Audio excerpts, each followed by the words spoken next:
What's happening, fellow entrepreneurs? It's John Foggerholm again, and today I want to talk about something very specific, not just general labor claims as I normally do.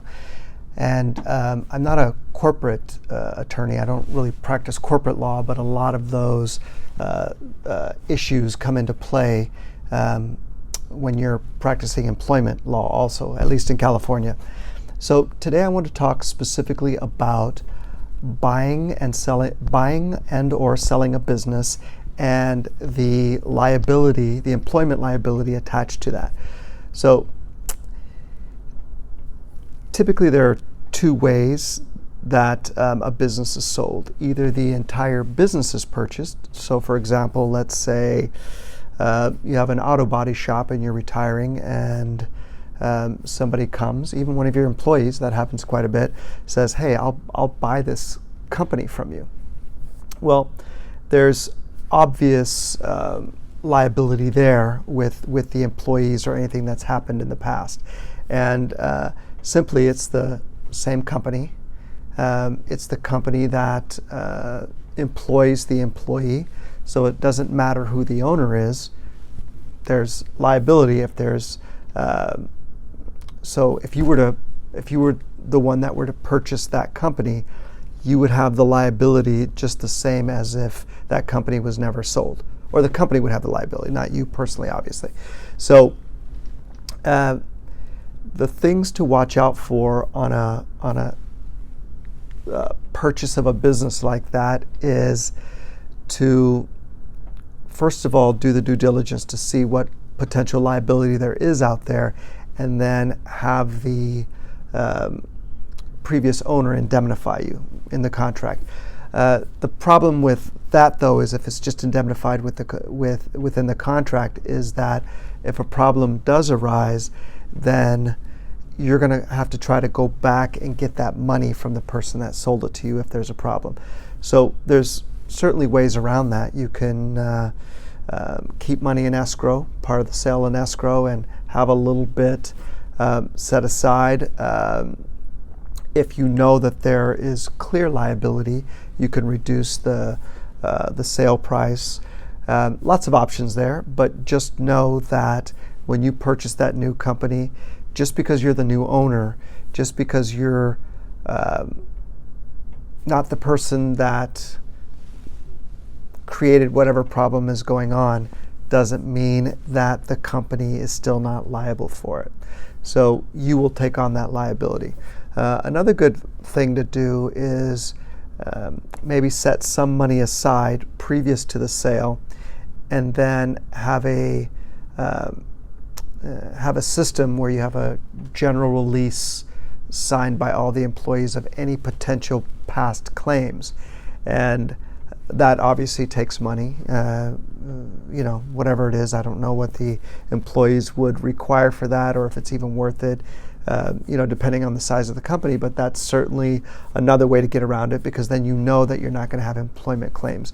The only thing you probably can't waive, certainly can't waive, is workers' comp claims and a few other government type things, but the main one is workers' comp. So even if you were to get a general release of all claims, it would be for employment related claims, but it wouldn't be for workers' comp. So you can never release that. Even if you were to pay them for that, they could still file a workers' comp claim, and it's just too bad for you for paying that extra money. It's just not enforceable. So then that brings me to the other type of sale that happens with businesses, which is an asset sale.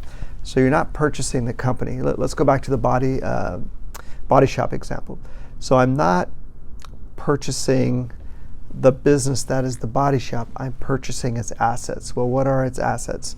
I don't know, maybe it's contracts with insurance companies, maybe it's customer list, maybe it's lease, equipment, specific employees. Those are all assets. So you can purchase those assets. I'll take some, I won't take others. And the reason why people tend to do that is because they don't want to take on the liability. So I don't want your debt, I don't want all of these other things, I just want the little pieces here that are part of your company. And that's okay too. But in the employment context, I really haven't seen that work. So there's two issues here. Issue number one is that I see a lot of asset sales that are not really asset sales.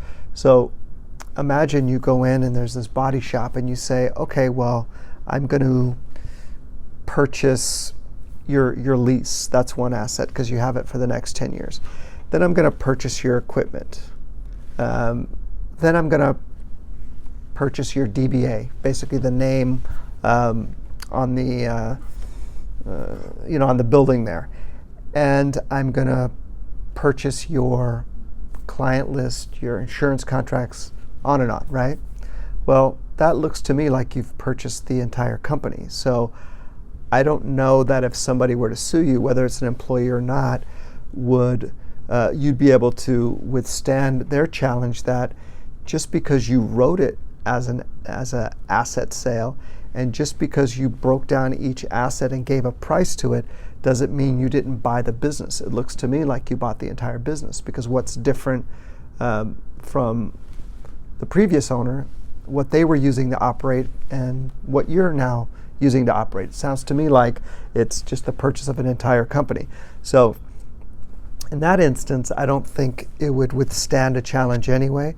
But even if you were just to buy specific assets, I've seen lots of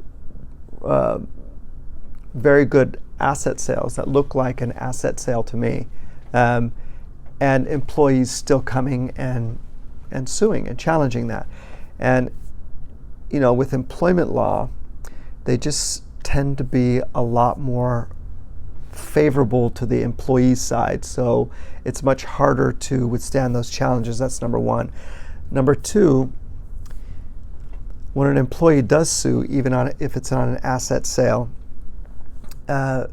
you still have to pay the money to litigate. So since 99% of employment claims are settled anyway, I haven't really seen a challenge go all the way, because in every instance that I've seen like this, it's settled anyway, and the person who legitimately bought the assets kicked in a little bit of money, just like the former owner kicked in a little bit of money, and then it settled. Sometimes through insurance, sometimes through straight out of their pocket. So I don't know at this point in my life, even after doing this for so many years, how it would end up if it was a legitimate asset sale and it was still sued. And it went all the way through trial. My suspicion is that the person who purchased legitimately on an asset sale would probably prevail, but at what cost? If you could settle an employment claim for $50K and then you spent $200K to prove that this is really an asset sale and you're not responsible for it, I don't know what the point was. So anyway, those are my thoughts on buying and selling a business in California and what the risks are, or at least the risks I've seen on the employment side, and something to consider. I think insurance is, helps. I think definitely getting the waivers help, and certainly having some money set aside, from the sale, if just to avoid issues or to be able to spend for issues.